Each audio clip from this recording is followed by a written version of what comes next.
Welcome to the Parts Girl podcast, powered by PartsEdge with Kaylee Felio. Conversations that will transform the way we do business. Gain insight into the wins and struggles from automotive professionals.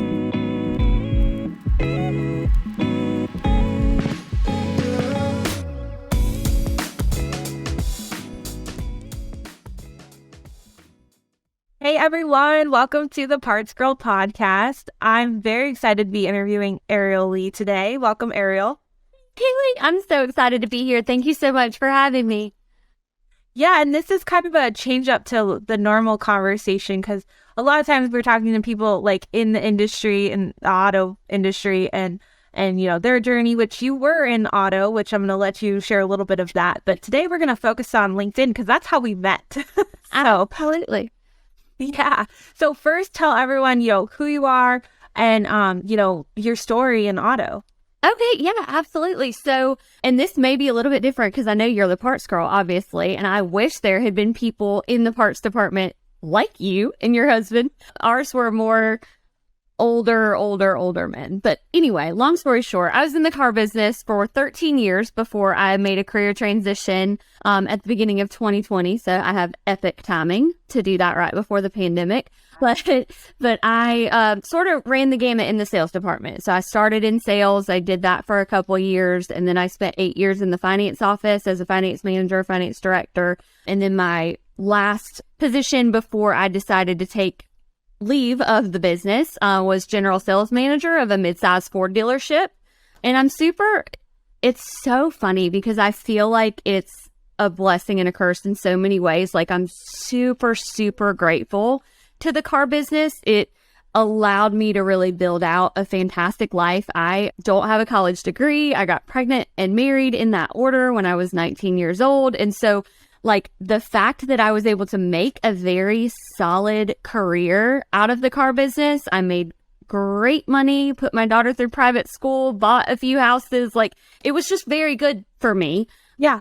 But the flip side of it is that I worked 65 or 70 hours a week and I missed a lot of moments with my daughter when she was growing up. And, thank God I had family that was taking care of her. So it wasn't like she was in a daycare for that many hours a week. But I just kind of had this revelation in my early 30s. I had this moment where I was like, I have spent so much time heavily focused on making a good living that I am not really living a good life. And so I made a conscious decision to step back and pursue a career path that would give me a little more autonomy over my schedule and just sort of free up my days a little bit. So again, super grateful to the car business in a lot of ways. I have a lot of passion for it, but on the flip side, it is taxing on the sales side. I know parts and service have slightly better boundaries in terms of your business hours, but it's still it's a tough gig. So I know a lot of your listeners are in the car business, and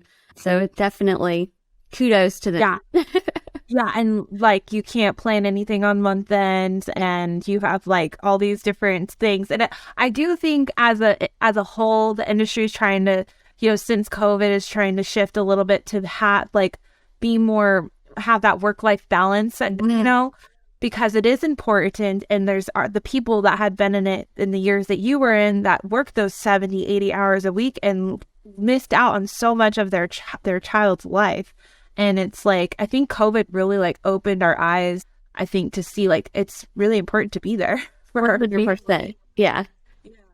Yeah, we could go so many different ways with this podcast because now I have so many things I want to talk about.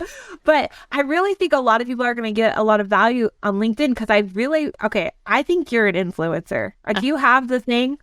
No. The blue LinkedIn logo, you have to be a top voice. And I always joke the top voices are highly niched or niched, however you want to say it. They're very specific. So they're top sales voices, they're top marketing voices, whatever. Yeah. My whole deal on LinkedIn has always from the very beginning just been like, I just want to meet cool people that I vibe with. I do build my business that way and my clients find me there and it's the most incredible thing. But I don't, in terms of my content, I don't consider myself like a subject matter expert or a thought leader. Like those terms feel kind of cringy to me. So I'll never be a top voice or anything like that. I'm just there hanging out and I have a lot of friends.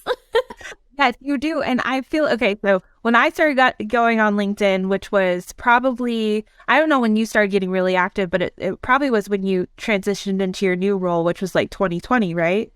So I always tell people I started in the summer of 2020 on the advice of my new career. And wait, time out.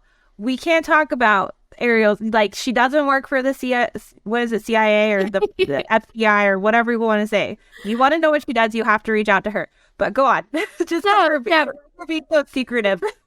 When I started, I can't talk about that on podcast, but when I started my new career, it was recommended to hop on LinkedIn, but kind of the vibe or the way that people in my industry are taught to do LinkedIn felt really icky to me. So I did it for a couple months because I really didn't know, right? So I had, I started with 450 connections, primarily from my years in the automotive industry. This was in 2020. In 2020, in the summer, yeah.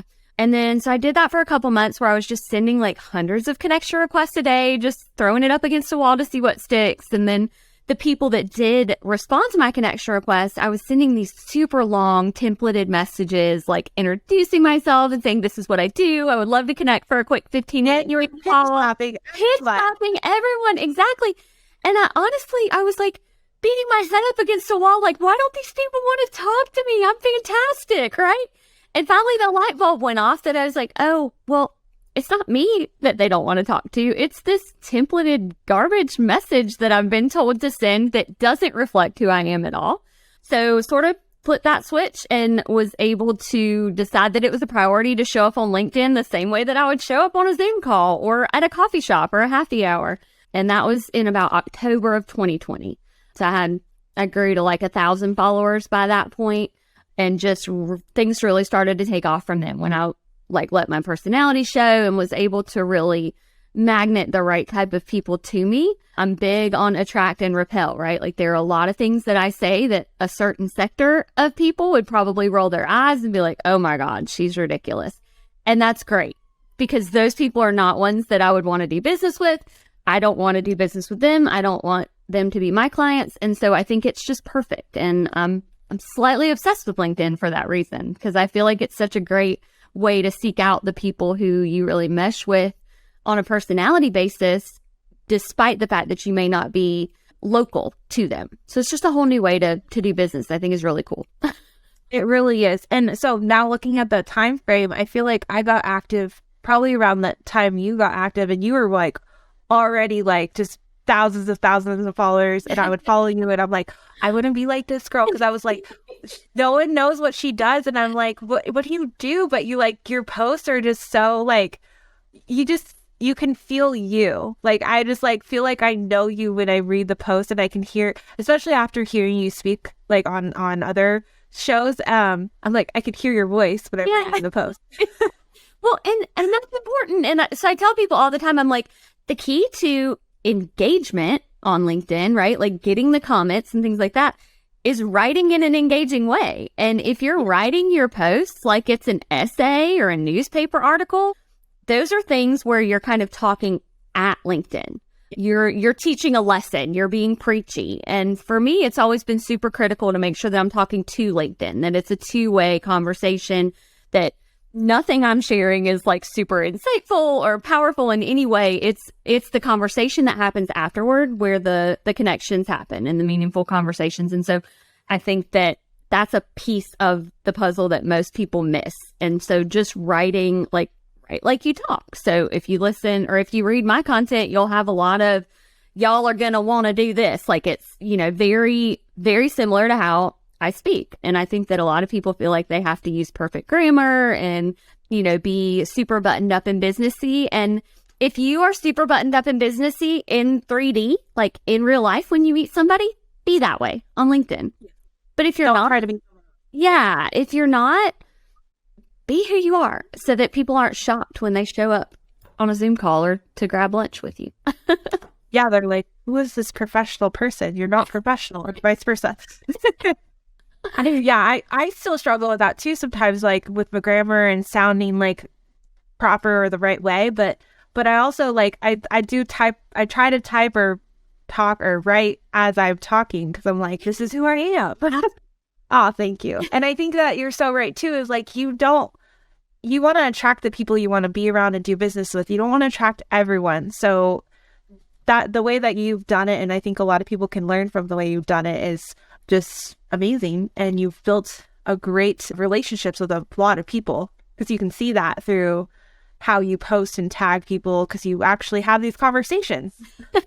Absolutely. Well, and I think a lot of people too focus, I don't know what your experience has been. I don't know if we've ever talked about this offline before, but the key piece that a lot of people miss that I find is everybody's priority is like, oh, what do I post? When do I post? How should I post? Why should I post?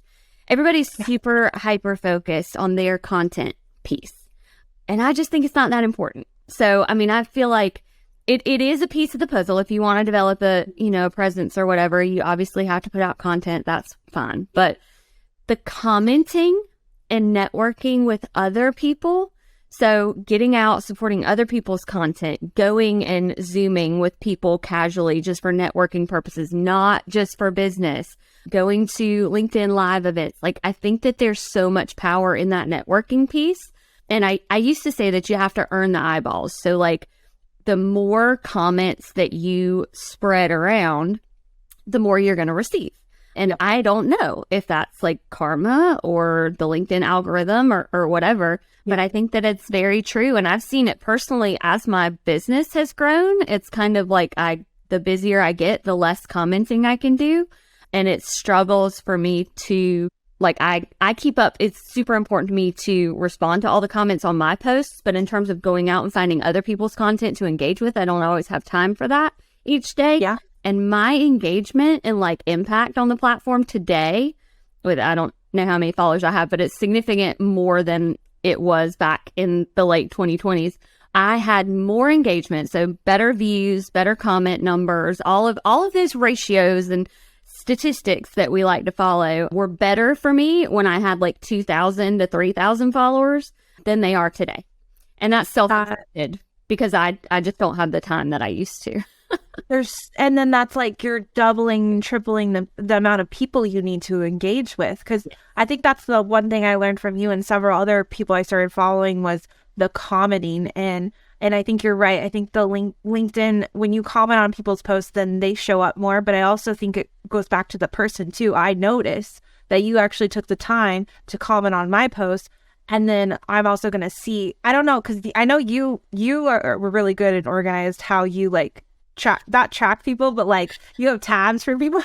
And I started getting banned on LinkedIn, so I don't do that anymore. I ring people's bells now, which I feel like the bell notifications have not been working lately, but just and the car business people will relate to this if there's any salespeople listening. But in the car business, we had drip campaigns. So any business that you're in, if you have a prospect that doesn't do business right that minute, you want to set some kind of drip campaign so that they are constantly reminded who you are and what you do and where they can find you when they need you. And I have just always said that I feel like LinkedIn is the absolute best drip campaign ever if you're active and your potential future clients are active.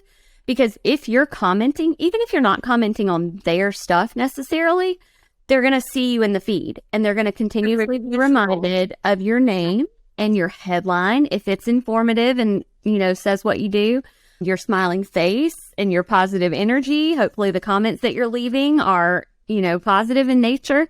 And so I think that that's just super, super powerful. The more that you can get your name out there and comment, the visibility is huge. It is. So the top 5 things, like if you're trying to get active on LinkedIn, I think number 1 from what I gathered is engagement, not just posting your stuff, but engaging on other people's stuff. What would be the other 4 they would add? I know we probably already said it, but that's what's sticking out in my head right now. I got you. So, and what I would caution is like, don't get super stressed about this piece that I'm about to say, but what the commenting does for you is generates visibility for you that will hopefully get people curious about who you are enough to click on your name and go check out your profile. And so what I always recommend, because I chat with people a lot about this, is polishing your profile first. So before you get heavily active and engaged, make sure that your profile is telling the story and painting the picture that you want it to paint. If it's not, and I feel like a lot of people fall into the trap of like talking about themselves a whole lot in their profile. And if you always hold in your mind that like nobody else cares about me, and I know that sounds really, really brash, and I don't necessarily mean it that way, but just other people are focused on themselves. And so I think if you can feel like you're crafting your profile so that your ideal client sees themselves in it, I think it's a lot more powerful than just having your life and work history written out. So if you can write that about section in a very concise way that tells, who you are, what you do, why you do it, all that stuff, but most importantly, who you serve and how you serve them, I think that's key. I feel like I need to go back and read it. I'm sure yours is great. But I'm also a big fan of putting a personal blurb into a LinkedIn profile, right? Like, I think mine says something about how much I like to drink wine and spending time with my dog. And I can't tell you the number of people that mention that specifically in DMs when our conversation is initiated. So that about section is important. The headline is probably the single most important piece of real estate on the entire profile, because that's going to follow you with every comment you leave. So it's not just when people click into your profile. And if you can optimize that first 45 to 50 characters, I know you have 220 total if you want to really like maxed it out with search engine optimization terms or whatever. But if that first 45 to 50 is interesting and intriguing enough to say concisely what you do, but also make somebody want to learn more about you, I think that that's a really, really powerful thing. I also, and I steal this from Leah Turner, who's one of my best and dearest friends and most amazing LinkedIn coaches. So if somebody on this podcast, influencer, right? I have to say, if somebody on this podcast has been living under a rock and doesn't know who Leah Turner is, please go follow her, because she's everything I am times 100. But try to avoid the word helping in your headline, because that's sort of just going to drown in the sea of everyone else that has the word helping in their headline. I don't know. I should have checked before I said that. But no, I mean, I feel like that's a genuine comment. So I don't know. No, I think when I first started it, helping was like what came to mind, but I took it off. So many people like it. It's so common. Yeah. And so I think, polish your profile first and then drive the visibility to your profile with tons of great positive comments with good, relatable content. And then in terms of DMs, never let it be salesy. So, I used to welcome new connections, and I don't do this anymore, and I really need to start back, but I would just send a so welcoming, because when I connect with someone and then they send it to me, I'm just kind of like, I don't even know you. Why are you? But I know we just connected. Exactly. So I used to call it opening the DM door, and I would just send a message real quick that said, "Hey, Kaylee, thanks so much for connecting. I look forward to seeing you around my feed," because I feel like that was easy. One, it's not highly personalized, so it doesn't take a lot of time. Two, it is true whether you connected with me or I connected with you. I can send that to everybody because I am genuinely excited to connect, and I am looking forward to seeing them around my feed. And what it does is it opens that line of communication so that if someone else is too shy to DM you first, now you've started it. And if people ignore it, then they ignore it, and that's totally fine. But I think that there are a lot of people out there that just are not willing to send that first message.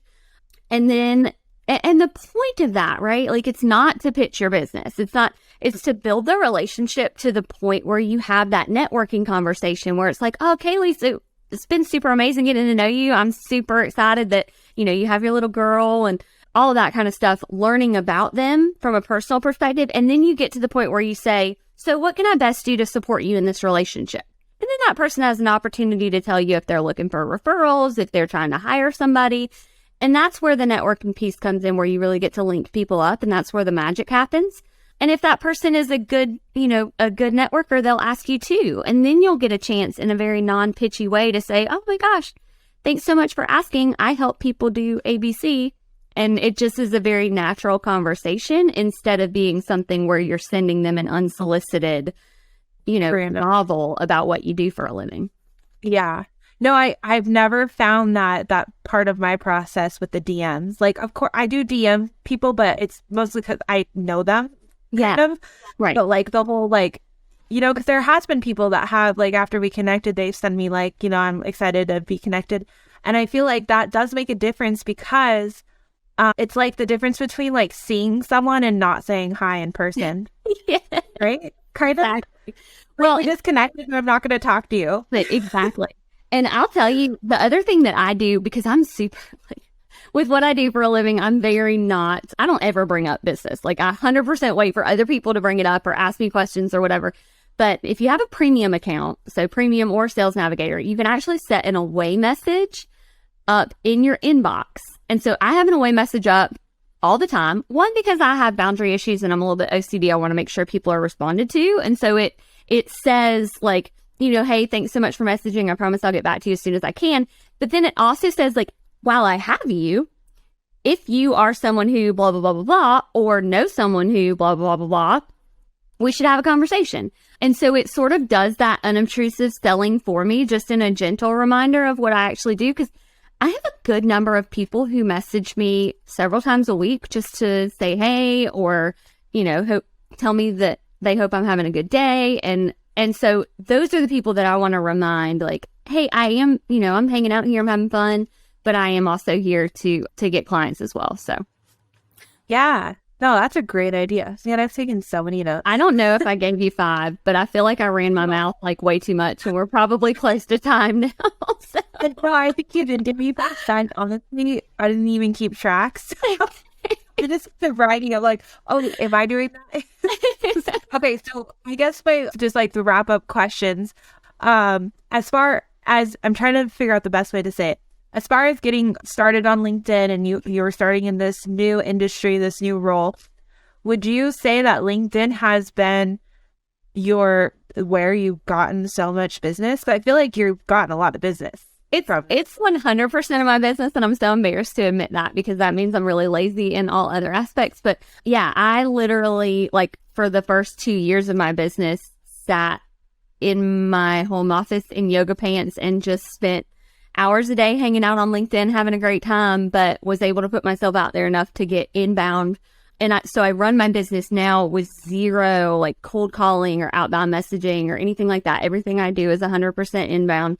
So I'm kind of proud of that. And again, I geek out on the fact that the inbound people, it's not people that are responding to an ad in a newspaper and they don't know me. It's people that have taken the time to observe who I am and what I stand for before they ever even reach out. And so when we do finally get together, it's just like this beautiful click that feels totally natural and not like a sales process at all.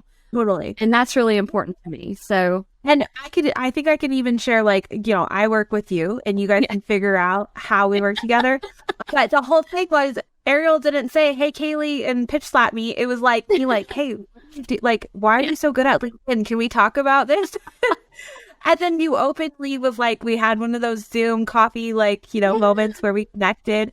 And I literally was like, I don't know how it all happened, but it just feels like, it feels natural. And that's, I love that about what LinkedIn does for me. And it really sort of this is going to sound so cheesy, but I have spent, I live in small town South Carolina, right? I love where I live, but I've also spent the greater part of my high school and adult life feeling like I was too much, like too loud or too bossy or too whatever, because that small town mindset just doesn't always embrace people who are a little bit extra. And I'm a little bit extra. And when I got on LinkedIn and decided just to completely be 100% who I was, and people adore, like my people, right? Not everybody. I don't want everybody to love me, but my people really embrace me and lift me up and support me for exactly who I am. And that's been the greatest. Business is cool. That's great. Obviously, I need to pay my mortgage.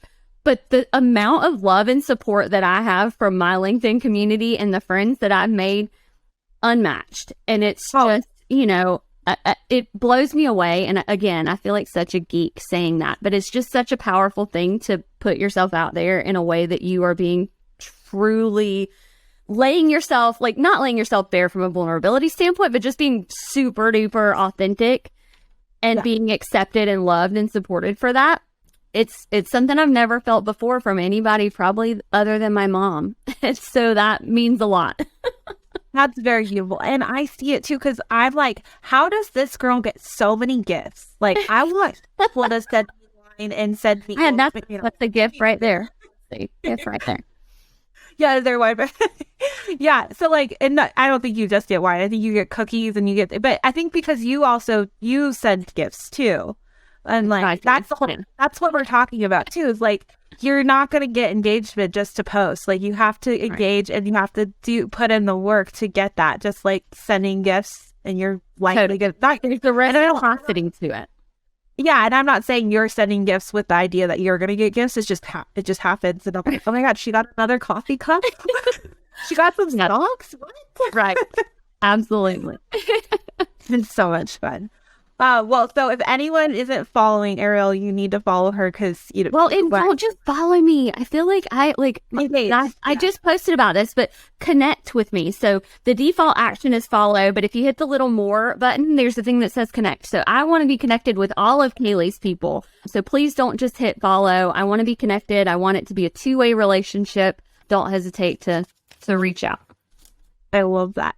And just to wrap up with some fun questions, just because I like to ask some fun questions, and this is going longer than I anticipated, but that's okay. LinkedIn is important. Okay, so if you could compare yourself to an animal, what animal would it be and why?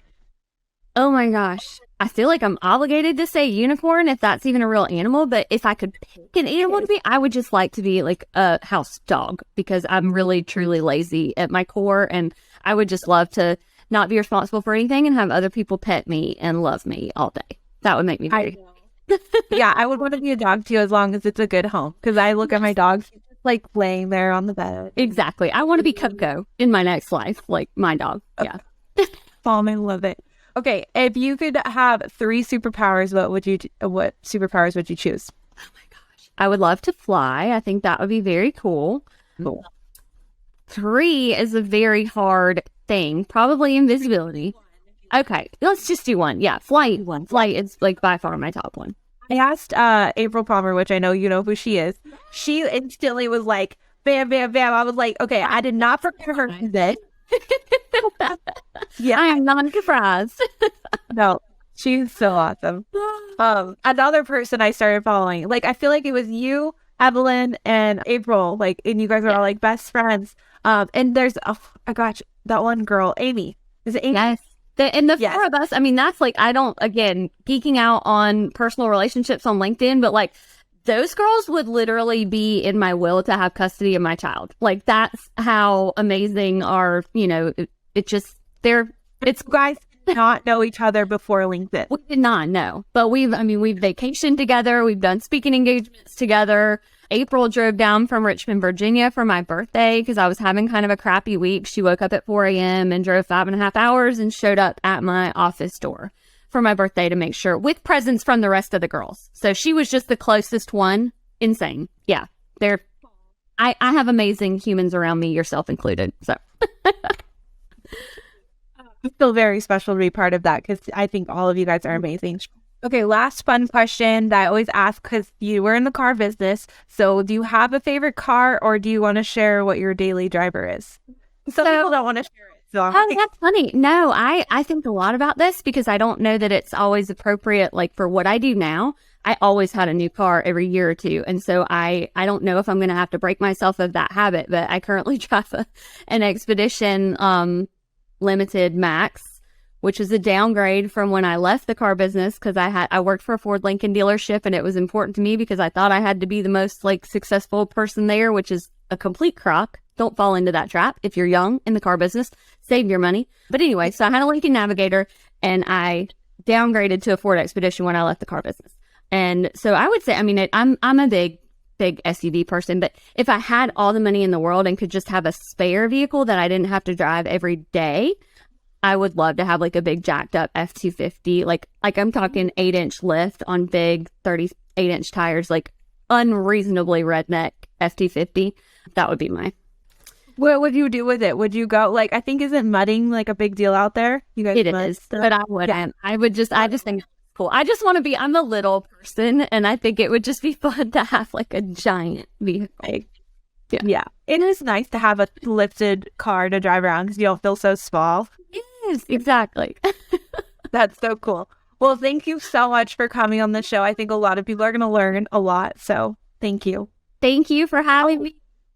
And if anyone wants to get a hold of you, I think obviously that the best way is LinkedIn. Just search Ariel Lee. 100%. So there's probably other people named Ariel Lee. There's actually another person named Ariel Lee at my company, but I'm the one with the unicorns in my headline, bright pink jacket in my picture. You can't miss me. Yeah. No, you can't. And we'll have the links too. So yeah, thank you so much for coming on the show. My pleasure. Thank you. Thank you. Thank you for joining us. PartsEdge, the power tool for your parts department. We hope you're leaving feeling motivated, challenged, and inspired.